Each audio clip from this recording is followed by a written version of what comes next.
Hey, what's going on, shrimp keepers? It is Shrimp Saturday. I wanted to bring you a video today about what colors I'm wearing. We are going to talk about how to breed crystal shrimp, crystal reds, and crystal blacks. And so I'm excited to bring this to you guys. It's a video I've been meaning to do for a long time. Crystal reds and crystal blacks are two of my favorite shrimp. They're both, I would say, the beginner shrimp of buffered water shrimp, if that makes sense. And if it doesn't make sense yet, it will make sense. And so let's go ahead and get into the video. Unfortunately, I do not have enough stock to do a special on crystal reds, but I do still have them for sale on my website if you guys are interested in getting USA bred crystal red. And I don't think I have crystal blacks for sale at all right now, but I do have some crystal reds. Anyway, that's not the point of this video. You don't have to buy from me ever. I just want to help you guys share a little knowledge and hopefully grow this fun hobby. So let's get into how to breed crystal red and crystal black shrimp. So right now you are looking at one of my crystal red colonies. Today I want to talk to you guys about the basic tank setup, water parameters, feeding, grading crystal red and crystal black shrimp, and then just basics of breeding. And so first of all, with a basics tank setup, as you can see in my tank, you're always gonna have wood. I use Malaysian driftwood in every single one of my breeding tanks, and it is what it is. And the reason I use it is, one, it sinks instantly. I've never had a problem with it leaching anything toxic. I've maybe had one tank out of 150 that didn't go well, and I don't know if it was the wood or not, but needless to say, Malaysian driftwood is a safe choice the majority of the time. And so I always recommend in any breeding tank to always have some type of wood. One, it provides hiding places. Two, it leaches good tannins for the water, and all around algae and biofilm can grow on it. You're not going to be in there cleaning it off. You might scrape off the glass, but you're not going to clean off a piece of driftwood. And so usually there's some good microorganisms living and thriving on the driftwood, which makes it an essential part to a breeding tank. The next thing is filtration. I think it, especially for crystal reds, they don't really require much flow. I have them in a tank with just ordinary sponge filters, as you can see. I am transferring them to a tank that has a matin filter. As most of you know, if you follow this channel, I am switching all of my breeding tanks to matin filters. Sorry about the focus. But currently in this tank I use 2 API sponge filters, rated for, I think they're rated for 100 gallons a piece, and I use 2 of them in a 40 gallon, so a little bit of over filtration, but better safe than sorry. And this tank is done amazing, along with 2 other tanks that I have of crystal reds, and I have 2 tanks of crystal blacks, and they're all thriving with just ordinary sponge filters. And so that's one thing I highly recommend, is using a sponge filter for these guys. The next thing I want to talk about is substrate. Substrate is one of those things that there's plenty of buffered substrates out there. There's ADA Amazonia, ADA, all the ADA aqua soils. There's Brightwell, there's Academia, there's this, there's that, there's everything. The 2 that I highly recommend for crystal shrimp tanks are Brightwell and Fluval Shrimp Stratum. And the reason I recommend those 2 is for a couple reasons. One, they don't buffer the substrate as much as other substrates do. And so they're usually buffering right around 6.8, 6.7, sometimes closer to 7 pH. And so I found that is a pH that crystal reds and crystal blacks thrive in, at least every strain that I've received. And so I highly recommend Fluval Shrimp Stratum and Brightwell for that reason. And so that leads me into water chemistry, water parameters. So as I said, crystal reds, they do not like that super buffered water. They don't like 6.5, they don't like 6, they don't like 5.5. They like, I would say, 6.7 at the lowest and 7 pH at the highest, right in that range, which is pretty easy to maintain. And the way that it's easy to maintain is, one thing that I do is I add KH to all of my crystal red tanks and crystal black tanks. I use a product called Salty Shrimp, GH and KH, which is for Neocaridina shrimp, which are your cherry shrimp, your blue dreams, those kind of shrimp. And so I actually use it for the crystal shrimp, and the reason why is it usually keeps the water right around 7 pH. The one thing that people are going to say is when you add KH to your water, it influences the stability of the pH, which makes it harder to buffer the water, which in turn will slowly or increase the usage of your substrate, which I'm not saying that correctly. Really, a buffered substrate, what it does is it buffers the water, it influences the pH for a certain amount of time. So it only has a certain amount of buffering capacity. And so if I have a tank of ADA and let's say if I have no KH at all, like if I just use a GH supplement, it's going to buffer that tank for probably close to 2 years. Whereas if I use a KH supplement along with a GH supplement, it's probably going to work for maybe 18 months, maybe a year. And so when you're adding KH, it's really going to eat through your substrate a lot quicker as far as the buffering capacity goes. But the good thing about crystal reds is if you're breeding them in a pH of, let's say 6, 7, and the buffering capacity of the substrate starts getting used up, these shrimp thrive in a pH between 6, 7, and 7. And usually when adding KH, it stabilizes your pH. And if you're using RO water with that supplement, most of the times your pH is going to hover around 7 without buffering capacity. And so that means these guys are going to continue to thrive even after the substrate is used up. And I can contest to that by saying that I've had this specific tank running with fluval shrimp stratum for over 2.5 years. And as you can see, there is no problem with them breeding. You see babies, pretty much all over the place. And so so I can say that, and I wouldn't recommend it if I didn't think that was the case.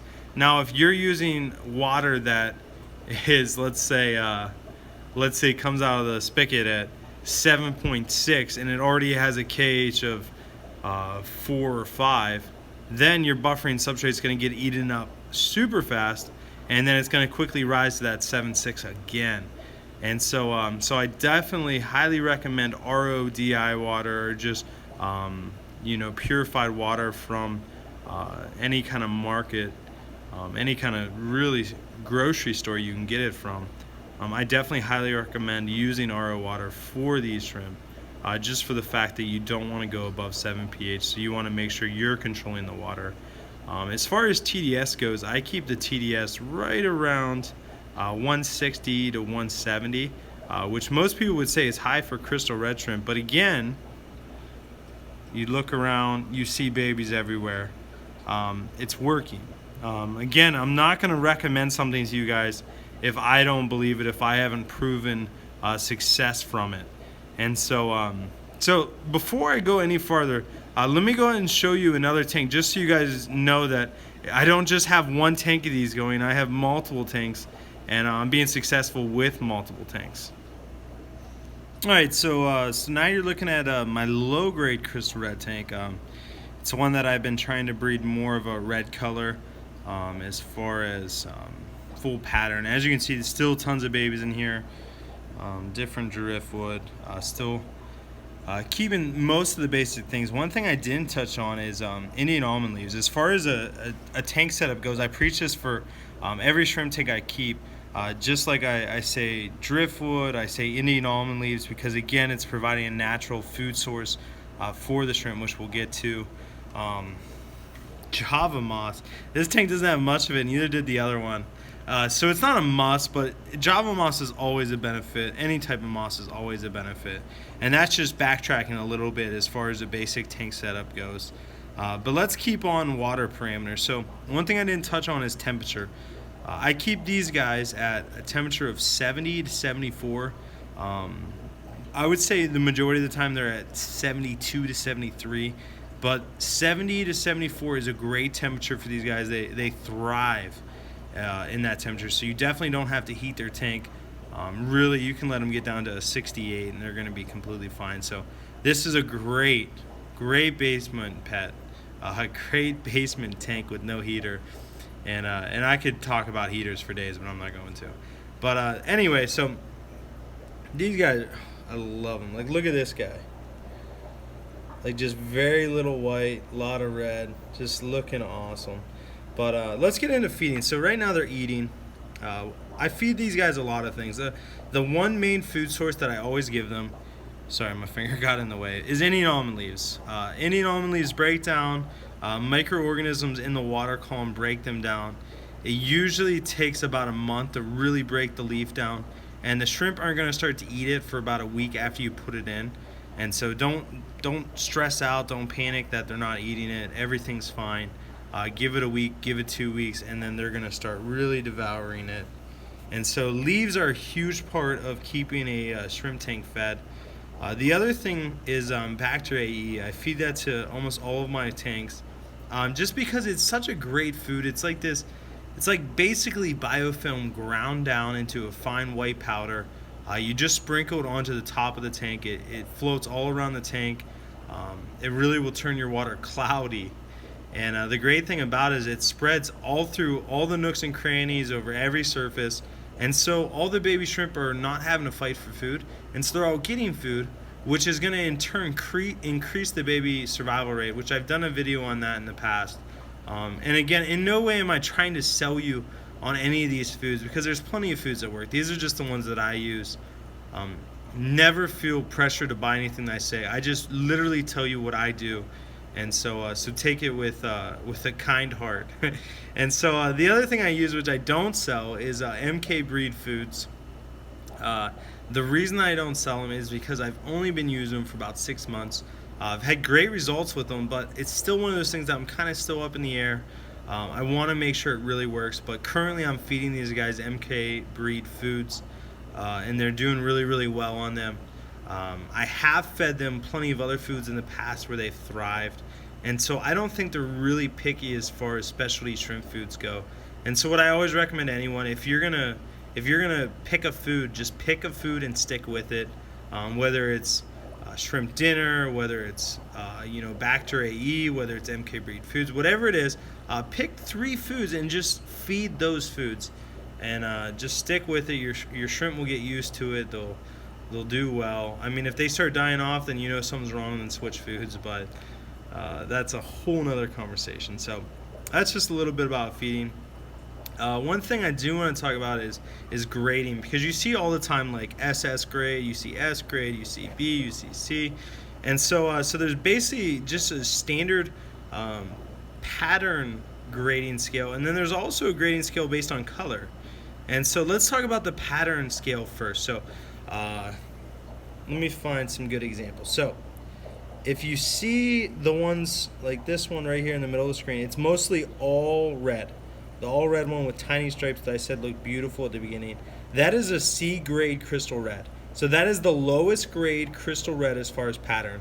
High grade crystal reds have mostly all white with a tiny bit of red. And so the grading scale goes C, B, A, S, SS, SS plus, SSS, and SSS plus. So C would be the lowest, and SSS plus would be the highest. And there's a whole scale online if you look it up. It will go through and tell you the different types of patterns that there are, whether it's Hino, no entry, Missouri. Like there's so many, so it's not even worth labeling them all. The best thing I could suggest is just search patterns of crystal reds, and it will list off a ton of them. But basically, the more white a crystal red has, the higher pattern grade that it is. And so C grade is completely red with a tiny bit of white, and SSS grade is a ton of white with a tiny bit of red or black. So right now I'm just looking at crystal reds, so that's why I'm using red, but it applies the same for crystal blacks. The other type of grading is based on color. So if you could see, for example, this one, the white is kind of transparent. It's really not super intense coloration. So I would say that's a middle of the road shrimp as far as color grading, just because based on the transparency of the color. And I'm gonna go ahead and pause the video and show you some high grade crystal reds, or crystal blacks. I think they're crystal blacks, sorry. Okay, so this is actually a crystal black high grade tank for a multitude of reasons. One, you can see there's tiny bit of black on them, and it's mainly white.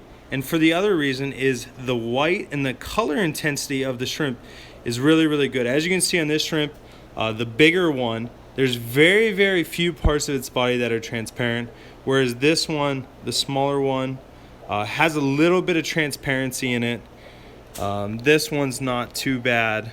And so there's a lot of grading, and really the color of the shrimp really is probably the main factor as far as dictating the price and the quality. Because pattern wise, you can get a really nice pattern with a really bad looking shrimp. But color is one of those things that you can't just, it's much harder to breed for color than it is for pattern, in my opinion. So I would always take a better colored shrimp over a higher grade pattern shrimp. And so that's as far as I want to go as in grading, because really we could talk about it for days. It's such a huge topic and there's so much to cover. But it's just cool. Crystal reds are a fun shrimp just because there's so many different things that you can look out for. And so it's just a lot of fun. The other thing I want to talk to you about is breeding. And let me go ahead and switch to another tank, and then I'll talk about breeding. Okay, so I'm looking at this tank for a specific reason, and the reason why is there's some goldens in here, also referred to as snow whites. These are the shrimp that are completely white or a goldish color. And the reason I want to bring that up is because a lot of people breed in goldens with their crystal line, because really goldens are the same species as crystal reds and crystal blacks. It's just a different color variation in that species. I do believe, don't quote me on that, but I'm 98% sure that that's the case. But anyway, so a lot of people, what they'll do is they will breed in goldens / snow whites into their crystal black or crystal red line, and that will be to help increase the white coverage of the shrimp to make it a higher grade pattern shrimp. And another thing is a lot of people will breed crystal reds with crystal blacks, and there's really no adverse effect. What am I talking about? But there's really no bad effect by it. The only thing is you're gonna eventually get a shrimp that has a brownish color opposed to a black or red color. And so if you are gonna do that, I wouldn't do it over a long period of time, just because you will hurt the genetics of the shrimp, and then you'll have to line breed for many generations to get that red or that black color back out of it. And so the other remark as far as breeding in goldens, I don't recommend it, and the reason why is because when I buy a high grade crystal shrimp, whether it's pattern or color, the last thing I want to do is breed them and get goldens. Really, to me, it means that the person that bred them didn't have time to really worry about the quality of the shrimp. They just wanted to make the quickest buck as fast as possible. And so I don't recommend those things. I don't do that. The reason that these are this way is because I got them as high grade crystal blacks, and the next thing I know, they had golden babies, they had red babies, a little bit of everything, and it wasn't something that I was happy about. And so I don't recommend that. But as far as how often they breed goes, these guys breed usually twice a year for me. And the reason that they only breed twice a year is because of the temperature. As I said in the beginning of the video, I keep these temperatures between 70 and 74. Sometimes they drop lower, sometimes they go a tad higher, very rarely. But that's a good happy medium. With that medium, they're not going to breed crazy. Some people keep these in 80-degree water, some people keep them in 78. But I always relate that back to cars. If you're gonna run nitrous oxide in your car, you're gonna go really fast, you're gonna have a lot of fun, but if you wreck, you're gonna wreck quick. And so it's the same thing with shrimp. You could bump up their temperature and breed them like crazy, but the minute something goes wrong, it's gonna go wrong really fast and you're not gonna be able to stop it. So with keeping the temperature below 74, you're decreasing the risk of bacterial infections. You're allowing your shrimp to live a longer, happier life without being, super stressed out about breeding all the time, carrying eggs, and wasting, energy on those eggs when they're very young. So that's why I recommend that temperature. That's why I recommend just taking your time, loving on them, and doing their thing. But hey guys, I hope you enjoyed that video. Hopefully it was insightful.